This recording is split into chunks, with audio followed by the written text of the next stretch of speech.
So good morning guys. तो चलिए start करते हैं आज के यानी कि 15 नवंबर के इंपॉर्टेंट करंट अफेयर्स को। तो आज का सबसे इंपॉर्टेंट प्रश्न आपके सामने है कि अभी हाल ही में किस राज्य के तुंगबुक और पुमटोंग पुलित वाद्य यंत्रों को अभी जीआई टैग मिला है? किस राज्य के हैं? तो आंसर होगा सिक्किम। तो अभी भारत सरकार ने सिक्किम राज्य के दो पारंपरिक लेप्चा वाद्य यंत्रों जिनके नाम है तंगबुक और पुमटोंग पुलित, इनको जीआई टैग दिया है। इन वाद्य यंत्रों का संबंध सिक्किम के लेप्चा समुदाय से है, इसलिए इन्हें लेप्चा वाद्य यंत्र भी कहा गया है। तुंगबुक ये 3 तार वाला वाद्य यंत्र है और पुमटोंग पुलित ये बांस की बनी हुई एक बांसुरी है। वैसे इनके अलावा सिक्किम की बड़ी इलायची और दल्ले खुरसानी को भी जीआई टैग मिला हुआ है। तो जीआई टैग में जीआई का मतलब होता है ज्योग्राफिकल इंडिकेशन। यह अधिनियम है 1999 का लागू हुआ 2003 में और पहली बार जीआई टैग दिया गया था 2004-5 में दार्जिलिंग टी को, जो कि पश्चिम बंगाल की है। अगर किसी भी प्रोडक्ट को जीआई टैग मिलता है तो कितने सालों के लिए वैलिड रहता है? 10 सालों के लिए। उसके बाद फिर से उसे अप्लाई करना होगा। अब आज हम बात कर रहे हैं जो ये जीआई टैग मिला है वाद्य यंत्रों को, ये कहाँ के हैं? सिक्किम के हैं। तो देखो ये रहा मैप में सिक्किम। कैपिटल गंगटोक हो गई है। मुख्यमंत्री है पीएस गोले या प्रेम सिंह तमांग। गवर्नर है ओम प्रकाश माथुर। कुछ करंट अफेयर्स के प्रश्न अगर यहाँ से पढ़े तो सिक्किम के प्रधानमंत्री Shri government senior secondary school को राष्ट्रीय ग्रीन स्कूल अवार्ड से सम्मानित किया गया था। इंस्पायर कार्यक्रम शुरू हुआ यहाँ पे विश्व बैंक की सहायता से। पुरानी पेंशन योजना को बहाल करने वाला पहला पूर्वोत्तर राज्य बना था ये। अम्मा और बहिनी योजना यहाँ शुरू हुई। नाथुला दर्रा, जिलेपला दर्रा, कंचनजंगा नेशनल पार्क यहीं पर है। और कागयेद नृत्य महोत्सव यहाँ पे मनाया जाता है। ये प्रश्न आ चुका है एग्जाम में। तामुल लोसार महोत्सव ये सिक्किम में भी मनाया जाता है और नेपाल में भी मनाया जाता है गुरुंग समुदाय के द्वारा। ये भी प्रश्न आ चुका है एग्जाम में। पहली बार किस राज्य ने राज्य में आने वाले पर्यटकों पर प्रति व्यक्ति 50 रुपए का शुल्क लगाया? तो आंसर होगा सिक्किम। और 2024 में प्रधानमंत्री नरेंद्र मोदी ने सिक्किम के पहले रेलवे स्टेशन का उद्घाटन कहां पर किया था? रंगपो में। इंडियन आर्मी ने सिक्किम के ईस्ट में दिव्य शक्ति अभ्यास भी किया था। ठीक है, ये पॉइंट ध्यान रखना है सिक्किम से। हम अगला प्रश्न देखते हैं। फिर अगले में पूछ रहे हैं कि अभी हाल ही में हिंदी भाषा के लिए किस साहित्य को बाल साहित्य पुरस्कार 2025 के लिए चुना गया? तो आंसर होगा 1/12। बाल साहित्य पुरस्कार ये भारत का एक साहित्यिक सम्मान है और ये पुरस्कार भारतीय संविधान की 8वीं अनुसूची की 22 भाषाओं के साथ अंग्रेजी और राजस्थानी भाषा में बाल साहित्य के क्षेत्र में उनके योगदान के लिए लेखकों को हर साल दिया जाने वाला एक साहित्यिक सम्मान है। कौन देता है? साहित्य अकादमी। और ये स्थापित हुआ था 2010 में। इसमें पुरस्कार राशि के रूप में 50,000 रुपए दिए जाते हैं। ये तो इंट्रोडक्शन हमने इसका देख लिया। अब हम बात करते हैं, देखो टोटल 24 भाषाओं में दिए जा रहे हैं। तो यहाँ पे मैं आपको हिंदी और इंग्लिश का बता देता हूँ और जो अलग से भाषा है, मतलब जो संविधान के अलावा जो भाषा है राजस्थान वाली, वो बता देता हूँ। बाकी आप अपने अपने क्षेत्र का जरूर से याद रख लेना। तो हिंदी का ये दिया गया सुशील शुक्ला को 1/12 के लिए और अंग्रेजी का नितिन कुशलप्पा को दक्षिण south Indian myths and fable retold के लिए।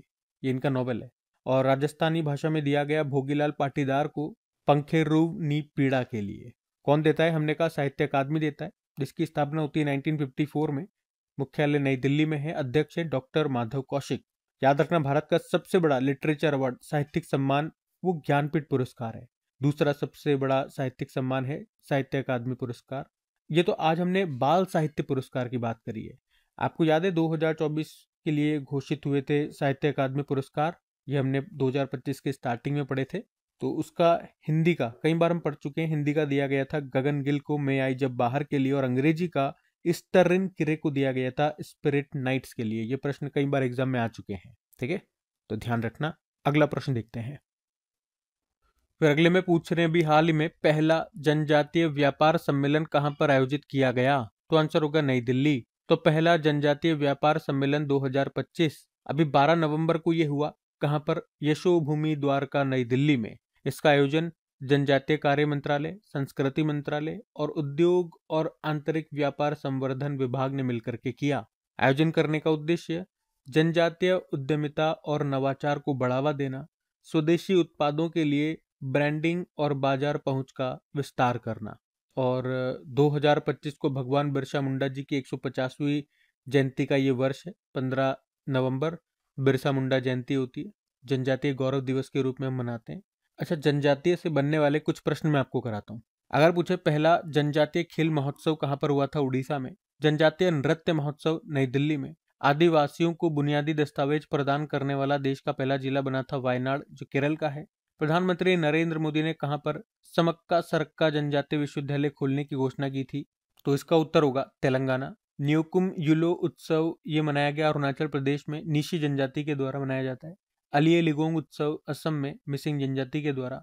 वांगला त्योहार किस जनजाति के द्वारा मनाया जाता है, गारो जनजाति, मेघालय में है। लोसर त्योहार मोनपा जनजाति के द्वारा अरुणाचल प्रदेश में। मोदवेत त्योहार टोडा जनजाति के द्वारा तमिलनाडु में। लोंगटे महोत्सव निशी जनजाति के द्वारा अरुणाचल प्रदेश में। आदि कर्मयोगी पहल ये जनजाति मंत्रालय ने शुरू की थी, वैसे जनजाति मंत्री हैं जुएल ओराम। और पहली बार दिल्ली के बाहर अनुसूचित जाति जनजाति संसदीय पर समिति का राष्ट्र सम्मेलन हुआ था, कहाँ, भुवनेश्वर में। आदिवाणी एप्लीकेशन को जनजाति मंत्रालय ने लॉन्च किया था, ये भारत का पहला एआई आधारित ट्रांसलेटर है। जनजातीय कार्य मंत्रालय ने दुनिया का पहला आदिवासी डिजिटल विश्वविद्यालय लॉन्च किया था, इसका नाम है आदि संस्कृति। ठीक है, तो ये ध्यान में रखना। अगला प्रश्न देखते हैं। फिर अगले में पूछ रहे हैं कि अभी हाल ही में भारत के पहले रिवर टर्मिनल का उद्घाटन कहां पर हुआ, तो आंसर होगा गुवाहाटी में। तो अभी भारत के पहले आधुनिक नदी टर्मिनल का उद्घाटन किया गया गुवाहाटी में, और इसको नाम दिया गया गुवाहाटी गेटवे टर्मिनल। इसका उद्घाटन किया हमारे वित्त मंत्री निर्मला सीतारमण ने। कहां पर, ब्रह्मपुत्र नदी पर, गुवाहाटी में। और इसको बनाने में लागत आई है 304.95 करोड़ रुपए। तो ये यात्रियों और माल दोनों के लिए एक विश्व स्तरीय सुविधा प्रदान करता है, जिसका उद्देश्य है पूरे क्षेत्र में व्यापार, पर्यटन और कनेक्टिविटी को बढ़ाना। इसमें यात्रियों के लिए वेटिंग लाउंज सहित अत्याधुनिक सुविधाएं हैं, और ये साल भर नौका सेवाएं सुनिश्चित करेगा। देखो, ब्रह्मपुत्र नदी की बात करते हैं तो इस नदी का उद्गम तिब्बत से होता है। सांगपो नदी के नाम से ये जानी जाती है। तब भारत में ये प्रवेश करती है यांगयाप दर्रे से अरुणाचल प्रदेश में, और इसी के ऊपर असम में विश्व का सबसे बड़ा नदी द्वीप आपको मिलेगा, जिसे माजुली द्वीप कहते हैं। ये प्रश्न आता है एग्जाम में। और इसी को बांग्लादेश में जमुना के नाम से जानते हैं। और विश्व का सबसे बड़ा डेल्टा ये गंगा ब्रह्मपुत्र डेल्टा है, जिसे सुंदरबन डेल्टा भी कहते हैं। ये बांग्लादेश और पश्चिम बंगाल में है, जहाँ पर जो मैंग्रोव वन है वो विश्व का सबसे बड़ा मैंग्रोव वन भी है, ये भी आपको पता है।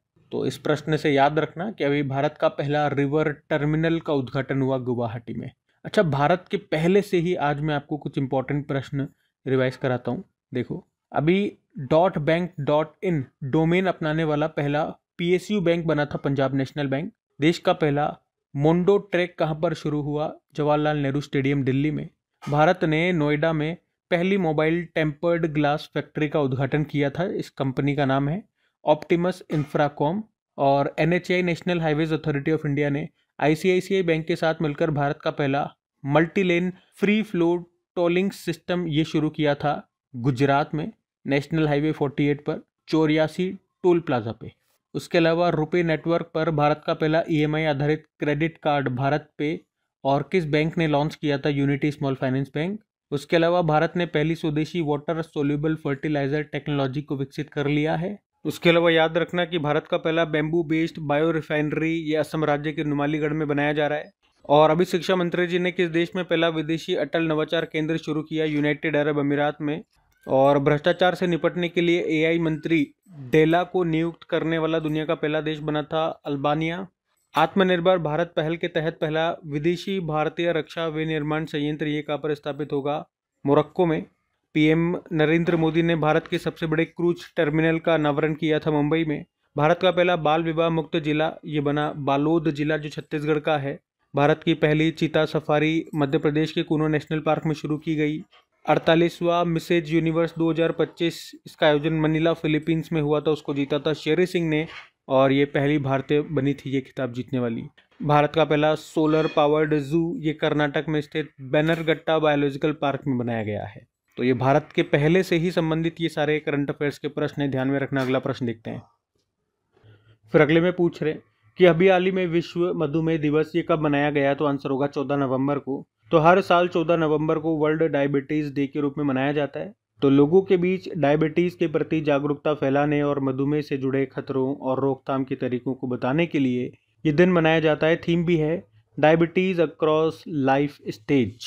और वैसे 14 नवंबर को भारत में चिल्ड्रंस डे भी होता है, पंडित जवाहरलाल नेहरू जी के जन्मदिन को। और इसकी भी थीम है for every child every right. एक बार देखते हैं कि नवंबर में कौन कौन से दिवस हमने मनाए।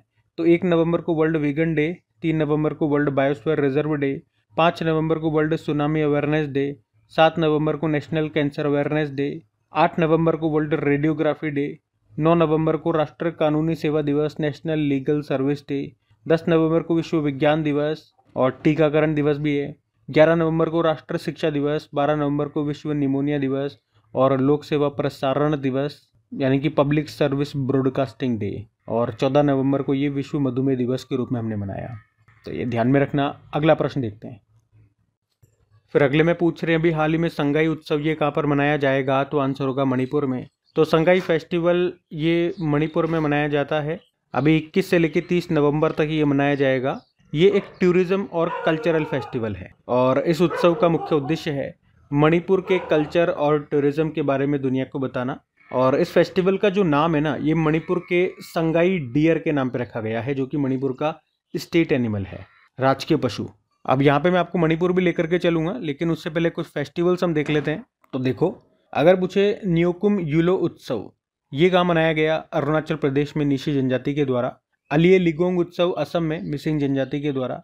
रक्षा मंत्रालय ने कहाँ पर शौर्य वेदनम उत्सव का आयोजन किया था, बिहार के पूर्वी चंपारण जिले के मोतिहारी शहर में। सूफी महोत्सव जहान एक खुसरो 2025 ये हुआ आयोजित नई दिल्ली में। हेरत उत्सव जम्मू कश्मीर में होता है। चापचारकुट महोत्सव मिजोरम में। शाश्वत मिथिला महोत्सव 2025 गुजरात के गांधीनगर में। होला मोहल्ला त्योहार पंजाब में। अट्टुकल पोंगल महोत्सव ये केरल में होता है, 10 दिनों तक चलता है, जबकि पोंगल उत्सव ये तमिलनाडु में होता है, 4 दिनों तक चलता है। सरहुल फेस्टिवल की बात करोगे तो ये मनाया जाता है झारखंड में।